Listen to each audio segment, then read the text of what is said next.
Hai teman-teman, pernah nggak sih kalian belanja, terus lihat ada tulisan PPN di struk belanjaan kalian? Tapi kalian tahu nggak sih apa itu PPN? Emang PPN itu penting ya? Yuk kita bahas. Nah teman-teman, PPN adalah pajak pertambahan nilai yang merupakan pajak yang dikenakan atas nilai tambah dari suatu barang kena pajak atau BKP dan atau jasa kena pajak atau JKP yang dipungut saat melakukan transaksi atau penyerahan nih teman-teman. Nah selanjutnya dasar hukum PPN itu apa aja sih? Nah yang pertama, Undang-Undang Nomor 42 Tahun 2009 tentang pajak pertambahan nilai atas barang atau jasa. Yang kedua, Peraturan Direktur Jenderal Pajak Nomor per Strip 43 garing PJ garing 2010 tentang tata cara permohonan pengkreditan pajak masukan. Yang ketiga, Peraturan Pemerintah Nomor 46 Tahun 2013 tentang pajak pertambahan nilai atas barang atau jasa. Dan yang terakhir atau yang terbaru yaitu Undang-Undang Nomor 7 Tahun 2021 tentang harmonisasi perpajakan atau Undang-Undang HPP yang menggantikan Undang-Undang Nomor 42 Tahun 2009. Selanjutnya akan dibahas tentang PKP. Nah, PKP itu sendiri yaitu pengusaha yang melakukan penyerahan BKP dan atau JKP di dalam daerah pabean dan atau melakukan ekspor BKP, baik BKP berwujud maupun BKP tidak berwujud, dan atau JKP, wajib melakukan usahanya untuk dikukuhkan sebagai pengusaha kena pajak atau PKP, dan wajib memungut, menyetor, dan melaporkan PPN dan PPNBM yang terutang. Objek pajak pertambahan nilai itu apa aja sih teman-teman? Jadi kita definisikan terlebih dahulu terkait dengan objek PPN. Jadi objek PPN atau pajak pertambahan nilai adalah barang atau jasa yang dikenakan pungutan PPN dan masuk dalam transaksi pengusaha kena pajak, di mana objek PPN tersebut dikelompokkan menjadi dua, yaitu barang kena pajak atau BKP dan jasa kena pajak atau JKP. Objek PPN sendiri itu meliputi beberapa hal. Yang pertama, penyerahan barang kena pajak atau BKP di dalam daerah pabean yang dilakukan oleh pengusaha. Yang kedua, impor barang kena pajak. Yang ketiga, penyerahan jasa kena pajak atau JKP di dalam daerah pabean yang dilakukan oleh pengusaha kena pajak. Yang keempat, pemanfaatan barang kena pajak tidak berwujud dari luar daerah pabean di dalam daerah pabean. Tadi kan sudah dibahas terkait dengan barang yang kena pajak atau menjadi objek pajak. Selanjutnya adalah barang yang tidak dikenakan pajak pertambahan nilai. Yang pertama, itu ada barang hasil penambangan atau pengeboran yang diambil langsung dari sumbernya. Yang kedua, makanan dan minuman yang disajikan di hotel, restoran, rumah makan, warung dan sejenisnya meliputi makanan minuman yang dikonsumsi di tempat atau tidak, termasuk makanan dan minuman yang diserahkan oleh usaha jasa boga atau catering. Yang ketiga, barang kebutuhan pokok yang dibutuhkan rakyat banyak. Yang keempat, uang, emas batangan, dan surat berharga. Selanjutnya adalah jasa tidak dikenakan pajak pertambahan nilai. Yang pertama itu ada jasa pelayanan kesehatan medis. Yang kedua itu ada jasa keuangan. Yang ketiga, jasa pelayanan sosial. Yang keempat, jasa asuransi. Yang kelima, jasa pengiriman surat dengan perangko. Yang keenam, jasa kesenian dan hiburan. Yang ketujuh, jasa pelayanan sosial. Yang kedelapan, jasa keagamaan. Yang kesembilan, jasa pendidikan. Yang kesepuluh, jasa penyiaran yang tidak bersifat iklan. Selanjutnya yang 11, jasa tenaga kerja. Yang ke-12, jasa pengiriman uang dengan wesel pos. Yang ke-13, jasa perhotelan. Yang ke-14, jasa boga catering. Yang ke-15, jasa yang disediakan oleh pemerintah.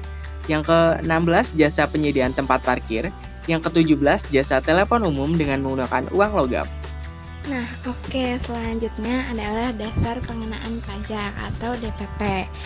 DPP adalah nilai yang digunakan sebagai dasar untuk menghitung besaran PPN yang harus dibayarkan. Nah, kalau menurut Undang-Undang PPN Pasal 1 Angka 17, DPP itu dapat berupa harga jual, nilai impor, nilai ekspor, dan nilai lain. Apa itu harga jual, nilai impor, nilai ekspor, dan nilai lain? Kalau harga jual itu merupakan nilai uang yang mencakup semua biaya yang diminta oleh penjual untuk penyerahan barang kena pajak atau BKP. Ini tidak termasuk PPN dan potongan harga yang tercantum dalam faktur pajak. Yang kedua adalah nilai impor.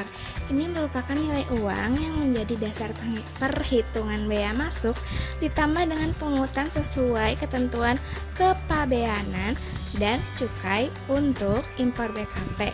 Ini juga tidak termasuk dalam PPN, yang maksudnya tidak termasuk nilai PPN-nya. Oke, lanjut ke nilai ekspor. Ini adalah nilai uang yang mencakup semua biaya yang diminta oleh eksportir untuk penyerahan BKP ke luar negeri. Yang terakhir adalah nilai lain. Ini merupakan nilai yang ditetapkan sebagai DPP berdasarkan Peraturan Menteri Keuangan. Ini digunakan dalam situasi di mana harga jual, nilai penggantian, atau nilai impor atau ekspor sulit ditetapkan. Misalnya untuk barang-barang kebutuhan masyarakat seperti air minum dan juga listrik.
Nah, untuk selanjutnya kita akan bahas tarif pajak.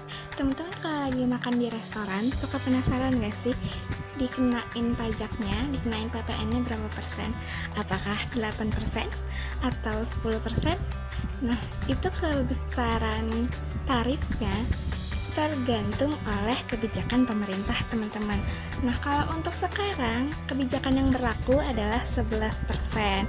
Jadi kalau teman-teman penasaran gimana cara ngitung PPN terutangnya pengusaha kena pajak, teman-teman bisa cari pakai rumus ini, tarif PPN dikali DPP. Jadi tarif PPN sekarang yang berlaku adalah 11% dikali dasar. Kita akan masuk ke mekanisme pengenaan atau pemungutan PPN. Nah, di Indonesia, mekanisme pemungutan PPN itu diatur oleh peraturan perpajakan dan melibatkan beberapa langkah yang harus dipatuhi oleh pengusaha kena pajak, teman-teman. Penasaran nggak apa aja? Nah, yang pertama ini ada proses pemungutan. Nah, proses pemungutan ini melibatkan beberapa proses. Yang pertama ada penerbitan faktur pajak, yang kedua ada surat setoran pajak, dan yang terakhir adalah tarif PPN-nya. Nah, mekanisme yang kedua atau langkah yang kedua dari mekanisme pemungutan PPN ini adalah kewajiban pelaporan. Jadi, para pengusaha kena pajak atau PKP ini punya kewajiban untuk melaporkan PPN setiap bulannya. Pelaporan dilakukan dengan mengisi formulir surat pemberitahuan masa PPN dan disampaikan ke kantor pelayanan pajak atau KPP tempat PKP terdaftar.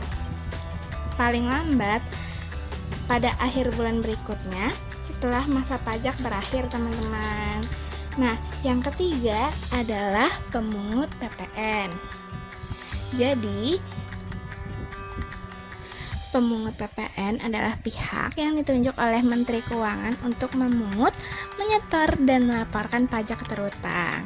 Pemungut PPN ini terdiri dari bendaharawan pemerintah, pemegang kuasa atau izin kontraktor, dan badan usaha milik negara atau BUMN, teman-teman. Nah, kalau mekanisme yang keempat adalah bukti pemungutan. Faktur pajak dan SSP berfungsi sebagai bukti pemungutan dan penyetoran atas PPN. Faktur pajak ini dibuat dalam rangkap 3, sementara SSP dibuat dalam rangkap 5 sesuai dengan kebutuhan administrasi perpajakan yang berlaku.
si kurang bayar itu selisihnya harus disetor ke kas negara paling lama pada akhir bulan berikutnya setelah berakhirnya masa pajak dan juga sebelum surat pemberitahuan masa pajak pertambahan nilai disampaikan. Sedangkan kondisi lebih bayar itu apabila jumlah pajak masukan lebih besar daripada pajak keluaran, maka selisih tersebut dapat dikompensasikan ke masa pajak yang berikutnya. Nah, setelah pajaknya dibayarkan, ada yang namanya faktur pajak. Tapi apa sih faktur pajak itu? Nah, jadi faktur pajak itu adalah bukti pungutan pajak yang dibuat oleh pengusaha kena pajak yang melakukan penyerahan barang kena pajak atau penyerahan jasa kena pajak. Nah, kemudian setiap pengusaha kena pajak atau PKP itu tuh wajib untuk membuat faktur pajak untuk setiap penyerahan barang kena pajak, penyerahan jasa kena pajak, ekspor barang kena pajak yang tidak berwujud, dan juga ekspor jasa yang kena pajak. Nah, tapi ada beberapa jenis faktur pajak yang tidak sah. Jadi, dalam ketentuan SS 132-PJ-2010, ada beberapa jenis faktur pajak yang tidak sah. Yang pertama, yaitu faktur pajak yang tidak berdasarkan transaksi yang sebenarnya. Yang kedua, faktur pajak yang diterbitkan oleh pengusaha yang belum dikukuhkan sebagai pengusaha kena pajak atau PKP. Yang ketiga, faktur pajak yang diterbitkan oleh WP yang alamatnya tidak diketahui atau tidak dikenal. Yang keempat, faktur pajak yang diterbitkan oleh wajib pajak yang menggunakan nama. Yang kelima, NPWP dan NPPKP memiliki orang pribadi atau badan lainnya. Setelah membahas mengenai faktur pajak di slide sebelumnya, selanjutnya kita akan membahas mengenai mekanisme pengkreditan pajak masukan. Nah, aturan mengenai mekanisme ini diatur dalam pasal 9 Undang-Undang Pajak Pertambahan Nilai. Yang pertama yaitu, pajak masukan dalam satu masa pajak ini dikreditkan dengan pajak keluarannya. Kemudian yang kedua, pajak masukan yang dikreditkan harus menggunakan faktur pajak yang memenuhi persyaratan. Poin ketiga, apabila dalam suatu masa pajak, pajak keluaran lebih besar daripada pajak masukannya, selisihnya merupakan PPN yang harus disetor oleh pengusaha kena pajak. Yang keempat, yaitu apabila dalam suatu masa pajak, pajak masukan yang dapat dikreditkan lebih besar daripada pajak keluarannya, selisihnya merupakan kelebihan pajak yang dikompensasikan ke masa pajak berikutnya. Selanjutnya, terdapat pajak masukan yang tidak dapat dikreditkan. Terdapat 9 jenis pajak masukan yang tidak dapat dikreditkan. Ini diatur dalam Undang-Undang Nomor 42 Tahun 2009. Yang pertama yaitu pajak masukan bagi pengeluaran untuk perolehan barang kena pajak atau jasa kena pajak sebelum pengusaha dikukuhkan sebagai pengusaha kena pajak. Yang kedua yaitu pajak masukan bagi pengeluaran untuk perolehan barang kena pajak atau jasa kena pajak yang mempunyai hubungan langsung dengan kegiatan usaha. Yang ketiga yaitu pajak masukan bagi pengeluaran untuk perolehan dan pemeliharaan kendaraan bermotor berupa sedan dan station wagon, kecuali merupakan barang dagangan atau disewakan. Yang keempat yaitu pajak masukan atas pemanfaatan barang kena pajak tidak berwujud atau pemanfaatan jasa kena pajak dari luar daerah pabean di dalam daerah pabean. Yang kelima yaitu pajak masukan yang tercantum dalam faktur pajak sederhana.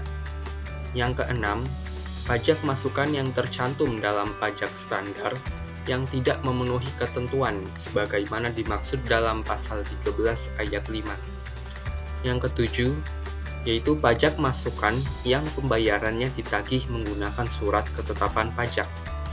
Yang kedelapan, pajak masukan yang tidak dilaporkan SPT masa PPN yang ditentukan dalam pemeriksaan. Yang kesembilan, pajak masukan atas perolehan barang kena pajak atau jasa kena pajak yang digunakan untuk kegiatan usaha. yang menghasilkan penyerahan yang dibebaskan dari pengenaan pajak sesuai pasal 16B ayat 3. Selanjutnya kita akan membahas mengenai rencana kenaikan PPN. Jadi sesuai dengan ketentuan Undang-Undang Nomor 7 Tahun 2021 tentang harmonisasi peraturan perpajakan, mulai dari 1 Januari 2025 nanti akan ada kenaikan tarif pajak pertambahan nilai atau PPN dari 11% menjadi 12%. Kenaikan ini akan mempengaruhi banyak sekali bidang, terutama di bidang ekonomi. Selain itu juga akan mempengaruhi bidang pendidikan, bidang pariwisata, dan berbagai bidang lainnya. Di bidang pendidikan sendiri, akan mempengaruhi para pengajar, mahasiswa, dan pelajar. Jadi mereka ini harus menyesuaikan pembelajaran terkait materi PPN ini. Terima kasih sudah menonton. Semoga penjelasan tentang PPN ini bermanfaat dan menambah wawasan kalian ya. Jangan lupa untuk terus belajar dan memahami pajak karena kontribusi kita membantu membangun negeri.